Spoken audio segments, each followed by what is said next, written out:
y como consecuencia de la desbandada de las fuerzas militares, añado yo, de Málaga, van llegando muchos milicianos con armas, habiendo establecido estrecho servicio para la recogida de dichas armas. En su mayor parte son elementos de la CNT, que llegan aquí en actitud provocativa, queriendo desquitarse de la gran carrera en la que han batido récords.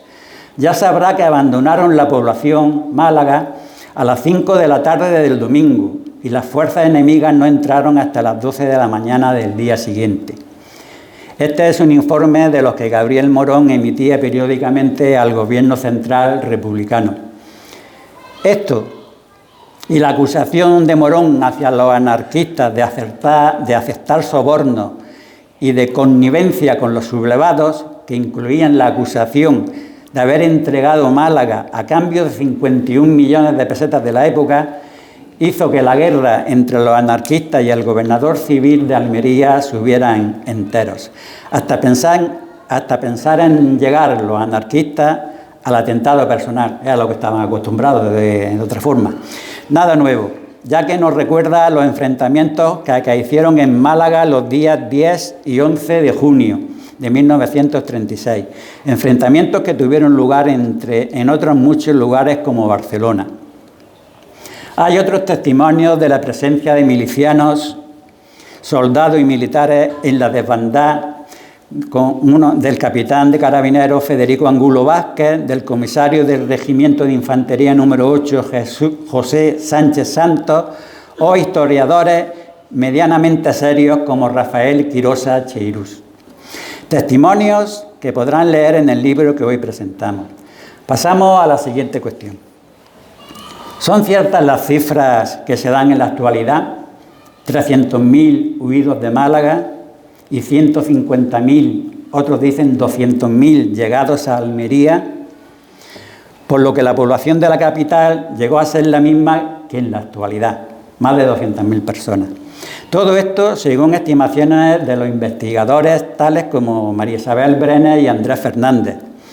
Para intentar rebatir esto, más datos y datos provenientes, como anteriormente, de periódicos de la izquierda, de escritores y filósofos como Adolfo Sánchez Vázquez, miembro en esa época de las Juventudes Socialistas Unificadas.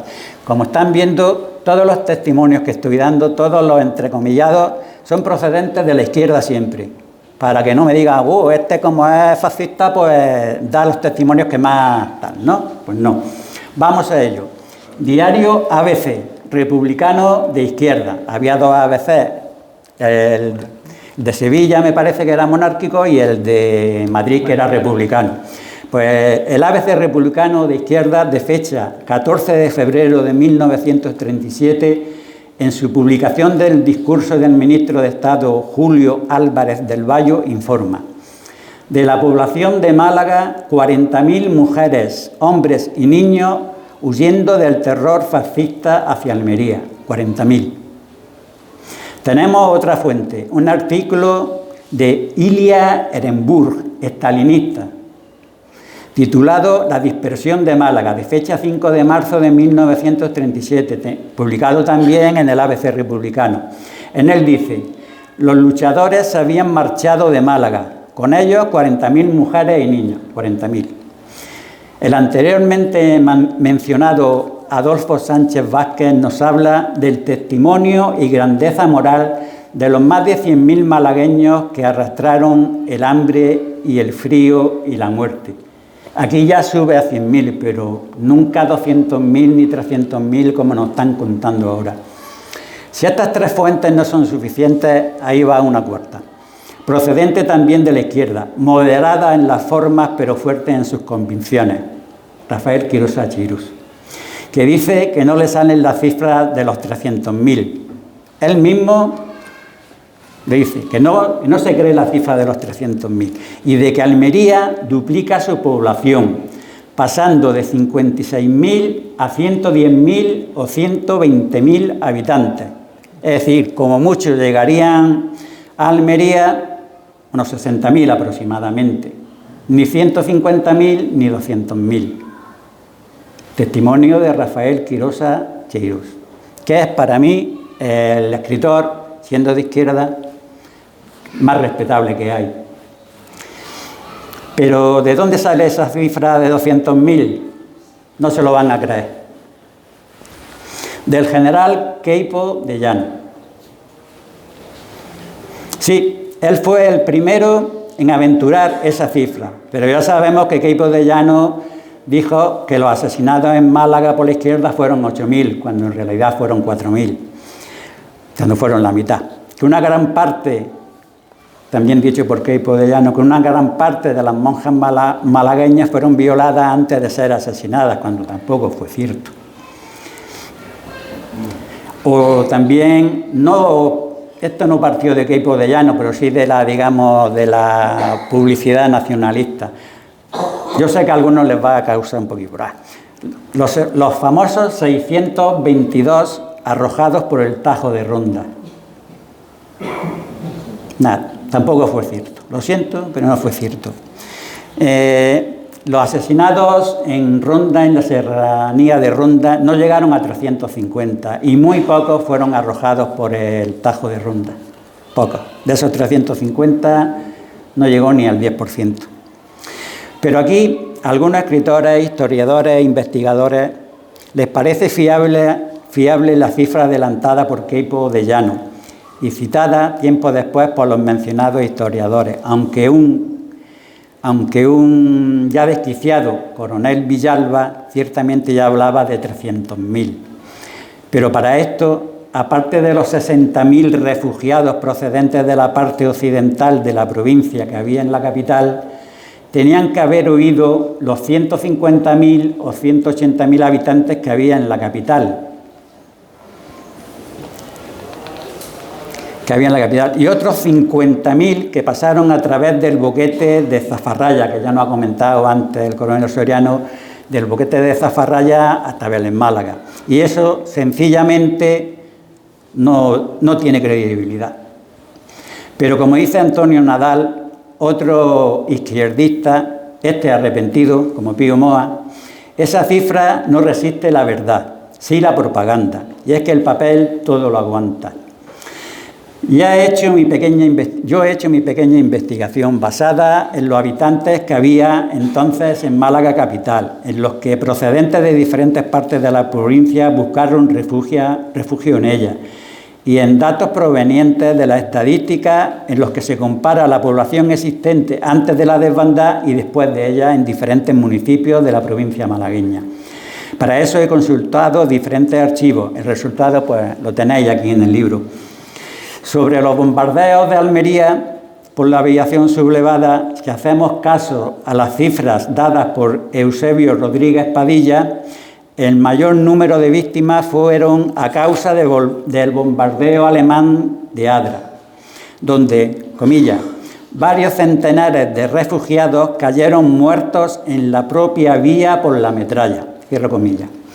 Este mismo bombardeo, para el comunista Diario de Almería de la Guerra Civil, no el de ahora, produjo 8 muertes, la mayoría mujeres, o medio centenar de muertes y unos 100 heridos según el gobierno civil. Ya empezamos con los bailes de cifras. Para Antonio Sevillano, quienes le conozcan saben que tampoco es muy, de derecha, el bombardeo con más víctimas fue el del 31 de mayo de 1937, con 31 fallecidos. Si sabemos que las víctimas totales por los bombardeos nazifascistas de Almería fueron 174, el total de todos los bombardeos fueron 174, según Miguel Ángel Blanco, revista Focosur, o 202, según Antonio Sevillano, en un artículo suyo en el Diario de Almería, y dando más credibilidad a la cifra más alta, la de Sevillano, es imposible que en el bombardeo de Adra fallecieran, como dice Eusebio Rodríguez Padilla, centenares de refugiados. Frente a las medias verdades del constructivismo de los historiadores próximos a la izquierda, se impone una especie de revisionismo. Y este libro, lo digo sin miedo alguno, es un claro ejemplo de ello. Y es que la verdad solo tiene un camino e intentaremos transitar por él. Nos queda un último tema. Podría haber más, pero el tiempo es limitado. Se trata de la huida de decenas de miles de personas, familias enteras, votantes de la derecha, religiosos, desafectos a la República, militares y cualquier otro que pudiera ser tildado de desafecto a la República. Y es que la persecución a la que les sometían las patrullas del Comité de Salud Pública podía hacer que acabaran encarcelados o, en el peor de los casos, fusilados en algunas de las numerosas sacas que tuvieron lugar en el breve espacio de tiempo que iba de agosto a noviembre de 1936. Así que, para burlar dicha persecución, emprendieron la huida monte arriba, huyeron a otras localidades, incluso a otras provincias, Gibraltar, Sevilla, Tánger, generalmente. Se iban a vivir a algún cortijo aislado, propiedad de la familia o algún amigo, o incluso algunos se hicieron de un carnet del PC o de la CNT, como medio para burlar esa persecución, que causó casi 4.000 asesinados en la retaguardia republicana malagueña. Otros sobrevivieron a esa persecución metidos en un hueco de una habitación creada para esconderse. Eso aquí en Almería también hubo muchos ejemplos. Otro permaneció escondido en un panteón que su familia poseía en el cementerio de San Miguel. Pero el principal protagonista de esa desbandada nacionalista fue el cónsul mexicano Porfirio Esmerdú, que dio cobijo en Villamaya, sede del Consulado de México, a casi 600 personas y ayudó a otras, casi 2 millares, a escapar de la Málaga republicana, con la ayuda de otros consulados, el argentino, el francés, el hondureño, el ecuatoriano, el salvadoreño, el rumano, el boliviano y otros más, como el italiano y el alemán, mientras estuvieron en funciones, antes de ser expulsados, claro. Porfirio Esmerdú, el Schindler mexicano, salvó de una muerte segura de la forma que relatamos en un capítulo dedicado exclusivamente a él, a falangistas, religiosos, laicos, derechistas, militares que temían por sus vidas en una Málaga en la que no se sabía quién ostentaba el poder, si las autoridades legales de la República o los comités de salud pública. Antes de acabar y pasar al capítulo de ruegos y preguntas, quiero dejar claro una vez más que considero lo ocurrido en la carretera de Málaga a Almería, a la desbandada, como uno de los episodios más trágicos acontecidos en la Guerra Civil Española. Todo mi respeto y mi reconocimiento para esas víctimas, que tienen que ser reparadas y dignificadas, al igual que las víctimas del Santuario de la Virgen de la Cabeza, del Alcázar de Toledo, de Paracuellos del Jarama, de los bombardeos de Oviedo y Teruel, y sí, de los bombardeos de Durango y Guernica, y de los pozos de Tabernas y de Taal, de los campos de trabajo de Turón, Murtas, almerienses todos. Cuando este reconocimiento coincida en un espacio de tiempo y lugar, habremos dado un gran paso en una asignatura que aún creo pendiente, la de la reconciliación. Porque qué inconveniente hay en lamentar la muerte de todas las víctimas y en rendir honor a todos los muertos. Tenemos que dar ese gran paso. Estos hechos que narra este libro y otros más que ocurrieron en nuestra incívica guerra civil no se tienen que volver a repetir. Y es que, como bien dijo una víctima de esta guerra, todas las guerras son, en principio, una barbarie. Y una guerra civil, además de una barbarie, es una ordinariez. Porque el pueblo que tiene que lanzarse a ella pone de manifiesto que ha malogrado una de las gracias más grandes recibidas por la humanidad del Todopoderoso, la inteligencia y un lenguaje común para entenderse. Gracias.